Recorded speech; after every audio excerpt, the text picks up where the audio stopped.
Welcome to the Ocean Community 50 Over 50 series, presented by the Ocean Community Chamber of Commerce. The road to success starts at Valenti family of auto dealerships, and visibility along the journey increases greatly with the help of 321 Media. Hello, everybody, and welcome back to another episode of 50 Over 50. I'm very excited today because I have not met my guest before, and that is always a lot of fun for me. My name is Ben Barber from 321 Media, and this is presented by the Ocean Community Chamber of Commerce, celebrating 100 years this year, and of course, also our friends at Valenti Family of Dealerships. Today, I'm very excited to talk to award winner Eric Pivco from the Velvet Mill. How are you? I'm good. Nice being here. It's nice to have you here. Sorry, say that again? My honor. Oh, well, we are honored to have you, sir. Tell me a little bit about yourself. Managing partner of the Velvet Mill.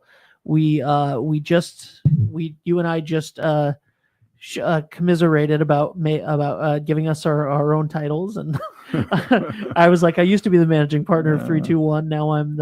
Now I'm the VP, and you're like, I guess I'm the VP by default as well. So yes, I am. I'm the only man on the ground here. My partner is in Brooklyn. Haven't been here in 8 or 9 years. So everything you see is me, and in essence, I am the mill.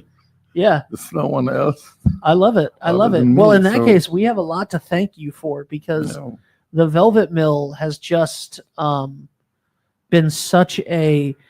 Not only has it been a great addition for Stonington, but for the entire area, and especially as a incubator for new businesses, for a place for it's a destination. It's a place for small businesses to come in and get their start. It's a place for some larger businesses to find a permanent home. Like, it is awesome. You have like this little city inside of a mill. How did that come to be?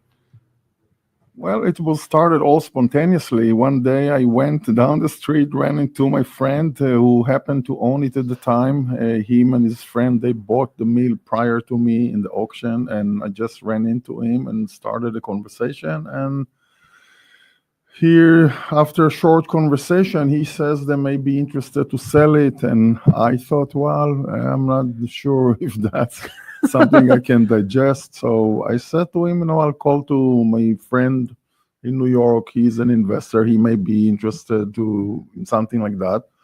Long story short, we end up putting an offer and end up purchasing the mill. That was on February 11, 2010. At the time, I didn't have exact clear vision of what is it I wanted to do over there, but pretty soon, right after that, I kind of realized we have a small artist community there that was established prior my days. It was very small, like maybe 10 or 12, 13 tenants that were artists, and I wanted to pick that component of the existing businesses there and expand from there. I like it to stay an artist community and small businesses. However, at the time, we had no zoning to get other businesses, such as retails or restaurants or shops, or it was only light industrial use. And that was the big hardship for me in order to make anything of it. We were mostly storages for boats and vehicles, a winter storage, few light production, manufacture, assembly business, but nothing to get overexcited about. It's a lot of leaks, a lot of maintenance problems, and it was a big challenge at the time. However, in the end, I decided to go more with retaining the artist community. I love that idea. It was a quiet use. It was not intrusive to the neighbors and stuff, and I thought it's a good stump to start with. Eventually, I went to the the borough of Stonington, and I wanted to change the zoning to allow me to have different uses so we can get better tenant, better rentals. And it was a process of few months. Eventually, the town was reluctant to grant me the zoning. They were very wary about the intensification of the use and what is it going to be used as. And obviously, with me, just new on the stage in the area here, they were not familiar with me or with this guy with the accent, what he may do here to the town, and you know. How much you're going to improve the town by They doing this? they weren't seeing the improvement. They were thinking, "I'm going to make it worse, or make like a clubs there, or who knows what they were thinking." They were not too happy with it. Very nervous. It's so funny to look back in retrospect and be like, "This is going to be one of the greatest things that's ever happened to the town." Well, it wasn't as visible for them at the time, and they weren't as clear of the vision of myself on how to develop and what exactly to do. I knew I don't want to do condos, but it didn't ease up the stress on the neighborhood, and they were very concerned about what's going to take place over there. Sure. And eventually, being we were already artist community, naturally I had some artists who wanted to come in, so I have some demand for the artists. We had a few shows there that was very attractive to open to the public, like open houses for the public. And I saw that there was a lot of enthusiasm with the art and the artist community, and I just wanted to have few small businesses, like small retail, like maybe a gift shop, souvenir shop, maybe personal service, like nail salon, hair salon, sort of personal trainer. So eventually I was granted some of allowance for uses, and I was able to attract more different tenants other than artists as my zoning was widened up and expanded. I was able to get different businesses. So I developed new categories that were peaceful, not too noisy, not too big, and it turns up on a very conservative development of personal services, like, again, hair salon, nail salon, flower shop I had in the beginning. Was my first studio. I actually built it for Verdant florists that's still with us and have a great shop in downtown Stonington. Like Ben mentioned, we are a great incubator because we are pro new business owners, people who never had a business. A lot of artists started at the basement, wanted a room, so they went for a studio. And a lot of people who never had a business and wanted something cheap that have some exposure and something that's affordable. And the mill was a perfect spot for it. And we did incubate quite a lot of businesses that are popular and more familiar, such as Verdant Florist, that's still with us in Stonington, such as Mystic Network. He started at the Velvet Mill. Oh, did they really? Yeah, he did. Now we have two shops down in the Mystic. He have a great wholesale business. So he started at the mill, at a small shop. Wow, that's incredible. And so was the current tenant that we have, like the Whitecrest Eatery started there. Yep. Woodfellow Pizza, under his branding of Woodfellow, started over there. Yep. And move on. Then we have the soap company that's still in business in Groton, and few more that are still around us. We got the bagel shop who moved to Pocatock. They opened up, started at the mill on a small shop, the flower shop. The flower shop. So we have a lot of great example of small businesses started at the mill. And what's great about that, first of all, that's got to fill you with a lot of pride. To look around the neighboring communities and go, we gave these incredible business owners the opportunity to come here, do it, grow, and then expand. And that's really awesome. I think the other thing is all of the businesses that you just mentioned, the ones that eventually moved to different places and whatnot, it goes to show you the quality of businesses that are coming into the Velvet Mill. So even when businesses leave the Velvet Mill and they're replaced by new businesses, there's a credibility to the Velvet Mill itself and to the businesses that have come through and come out of the Velvet Mill, that when you hear that there's a new restaurant opening in the Velvet Mill, when you hear that there's a new boutique or something opening in the Velvet Mill, you're excited because there's an expectation of quality. That's absolutely true. In fact, we are having a new on-comer on board, which is the famous Mystic Cheese guy. And he's opening in the Velvet Mill. Already have a shop. It's halfway ready. Should be open the next couple of weeks, hopefully. And Wow. that's another layer and another addition for the mill to supplement the great businesses that we already have over there. Yeah. We also have a relatively new bagel shop that opened up, and she's doing very good, have extraordinarily great bagels. We also have Masa and his wife Merrill Bakery that joined us last year. They're doing tremendous. They just expanded their operation over there. They're doing very well. And we have long timer businesses that choose to extend their business and stay at the mill and expand within the mill borders, such as the Beard Brewing Company. Oh yeah, absolutely. He started there. Yep. Even though he opened additional facility of production in Groton, his main business still at the mill, and he's still there. So is Zest Bakery. She started there 12 years ago, still going strong. And I met with her today. She's looking to do some sort of expanding and maybe more seating area. So it goes to show you, or Whitecrest Eatery, they took over the pizza shop and opened a new brand like the Backdoor Pizza.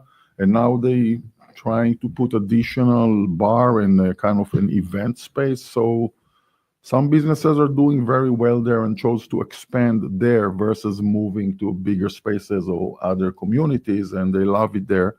So we do something right there. You do a lot of stuff right. You do a lot of stuff right. To tell me what they think is right. I'm trying to support business. I'm pro-business. I'm helping my tenant. I accommodate them. I do the best I can for them. And their success is my success. And it's not a cliche. I'm really holding their hand, make sure that they are having the best chance of success. And some of them doing great. And some of them doing even greater and choose to expand and go to Mystic or go to Westerly, and that's good too. So I have 15 interviews just for 50 over 50 scheduled for this week. And then everything else that we do at 321 on top of that. So we've been back to back to back to back to back. And I just finished an interview, or we just finished a show recording right before you came in. And my business partner was like, someone's in the waiting room. And I was like, oh, I have literally no idea who is next. And I looked at your name and on my calendar. I found my calendar, found your name, went, I don't recognize the name. Immediately Googled you, saw Velvet Mill, and went, I'm so excited for this conversation. because that's how important and integral to our community, all of our community, Stonington, Mystic, Groton, Westerly, how integral to the community the Velvet Mill has become in the last almost 15 years. It's about 15 and few, yeah. The farmer's market was the first thing that I ever went to, I believe, at the Velvet Mill. No, I think Beard was the first thing I ever went to. But Beard came before the farmer's market. Yeah, the farmer's market got approval later on. Yeah, I was not able to do it from zoning. Yep. Eventually, they requested to move into the mill because in the winter, because it was indoor. Before that, they were in the Como. It was very small. It wasn't enough parking, so they chose to relocate. And zoning approved them, and then they decided after COVID to stay permanently in the mill, winter and summer. So that's very good for us, and definitely helping for the rest of the business and make it more lively and more attractive, and a lot more things to do at the mill, which makes it really a great spot. The great thing to me about all of this is that in a time, in a world where shopping malls are closing left and right, and this is not new, they have been for 20 years. What you've done at the Velvet Mill is essentially create something local and better, but True. but it has the same feel as when I used to go to the mall as a kid. And they're not chain stores and chain restaurants, they're local business owners, they're local entrepreneurs, local people that have stories and have dreams and are chasing those dreams and doing all of these things, and it's beautiful. And but it's so funny because it just goes to show you it's not the concept of having a bunch of businesses together in a giant building that works if what you're doing is good. You know what I mean? And and so I just think that that's crazy because if you look at what the Velvet Mill is, essentially, like it has a similar feel to what a mall used to be, but better. It's a lot better, and It's a lot I better. feel you hit it right on the nail because the trend nationwide, as you mentioned, is it's people tired from shopping mall. It's too big, it's too large, it's been there, done that. Everything goes online. People barely leave their house other than maybe food and entertainment. So to see the mill becoming a destination and people just go there because they have a good atmosphere and they just doing a stroll between the shops and the options of food. So it's a very unique, and I think the secret or part of it is the fact that all the businesses are there are very unique. A lot of them are stuff that's creative or made on premises or created at the mill.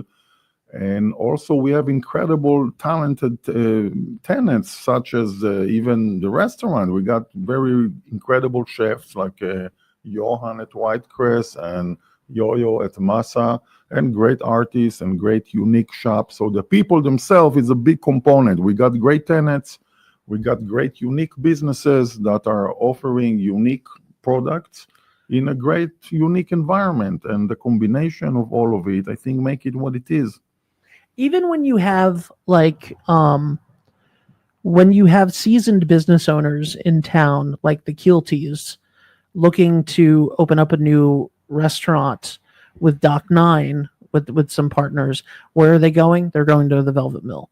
You know, like It's that's not just that. They also the Kilties I know for many years because I used to be their landlord for many years because I used to own that building of oh Perks wow, and Corks, that River Terrace, sure, and the building next door. So I happen to know the Kilties since the beginning when he just bought the original Perks and Corks. So we're going many years back, like oh yeah, 20 something years back.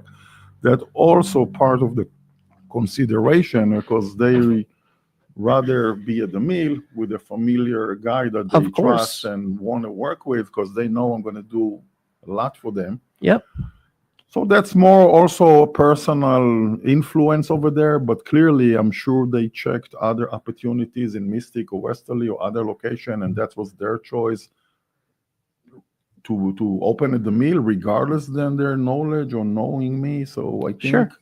I But think it's all of the reasons, right? yeah, it is. You know, Sometimes in this particular case, it's just the assurance that they have with a reliable person who's going to help you out and put his money where his mouth is sure. and help you to establish your new business. And that's what I do for a lot of my tenants. What drives you to help people establish their businesses like this? Well, number one, I love to see entrepreneurs. It reminds me of me when I was young. So I see like Beard, he came in, he was just a very young guy. He was maybe in 24 years old at the time. And Wow. he was accountant full time. And then that was his hobby. So again, I like entrepreneurs that have big spirits. They want to take the risk. They want to do. They usually have unique ideas, unique product, and they're willing to try. And I'm thinking when I was young, I was entrepreneurs. I was not afraid to try. And along the road, there were people who actually believe in me. And that's left a big impression on me because I figure, sometimes you just need one person to believe in you, believe in your idea. And that really can change your life. And some of those people, they find a place that the people that believe in them help them to develop and achieve their dreams. And I think that's part of their success. And this is my motivation because literally their success is my success. I would never make the meal what it is if not for the great businesses and tenants and idea that actually those people brought into the mill Yeah. to make it what it is. It's not like I said to myself, oh, let me go and open this great restaurant. I needed a great chef who had some enthusiasm and wanted to come there and put the money and risk his money at the time that we didn't know where the mill gonna go. So some of those people, they took risk, and I felt strongly that if they risk the money and reputation and want to be with me and jump into that boat, then I'll do my best to make sure they succeed. And That's incredible. yeah, What brought you to the Westerly area, Westerly, Stonington, Mystic? my wife, she was her uncle was living in Westerly, and when I married her in 1992, she had a family here, and we took a day trip here one day. And she says, "Oh, you got to come and meet my cousins and my uncle." So we were in Westchester, New York. We took a ride up here, to Mystic and met her cousins. And that's how I got introduced to the area through my wife. She had an uncle here that she used to come and visit in the summer. So she took me here, and obviously we always liked the area. But later on, we decided that she decided she wanted to come up here more regularly and maybe be permanent here or get a summer home here. And we end up investing and buying that building in River Terrace in downtown Westerly, which at that time was not much in downtown. There was almost nothing in downtown, but we end up buying it in 1999. The building was boarded and was again empty, no income. The town was a ghost town, and I told her that's a great location. Even though there's nothing there, I can see the potential. It's on the river. It's going to take time, but I used to live in New York at the time, and I used to come up on weekends to help her out to develop the building and manage it. And eventually, after we bought the property, we bought a house here, and eventually she rented her Westchester home and moved up here more permanently. And I was coming in weekends for a few years because I was working down in New York. Down the road, I relocated here permanently around 2007, 2008. I sold my business in New York and moved in with her. And we had nice home on Elm Street. We had that building, and we still were the building next door. And I was looking to expand my business over here, so I don't have to commute to New York and do business more locally here. And that's how I end up looking for his investments, and all the rest is history. Well, we're really all glad that you did. Thank you. What did it mean to you, or what does it mean to you to be one of the 50 over 50? Well, number one is big honor for me. I wasn't expecting it. I think they opened a whole special category because it used to be 40 under 40. So it's since it's the 100th year, yeah. 50 over 50, and I said, how come they just remember me now? Because I'm over 50 for 8 years now. So where were they those 8 years? And I don't recall it that they had it before. No. So I ran into Lisa, and she said, "Oh no, it's a new category we're doing for the 100-year anniversary for the chamber." So I said, "Wow, it's a great honor, obviously," and I was very surprised. But yeah, I appreciate the choice. I don't know who recommended me there. There must be someone who listen. If I knew you before this interview, I would have recommended. I would have nominated you. Okay. I guess someone thought I'm worthy enough absolutely. to be among the 50 people. So that's great recognition. I'm very appreciative, and that's a great honor. Well, I'm very proud. It's incredibly well deserved. What do you like to do when you're not working? Unfortunately, I'm working all the time. Yeah, so I hear you. What do I like to do? I like to take a small vacations. I like to, just go out and maybe travel. And I just been last week. I was in New Jersey, in Pennsylvania, New Hope, Pennsylvania. And there's also very beautiful, lovely small town right on the river, like here in Westerly. So when you go out there, you can open your mind and you can get concept and see what other people do that are successful in other areas or businesses that are having great, unusual concept.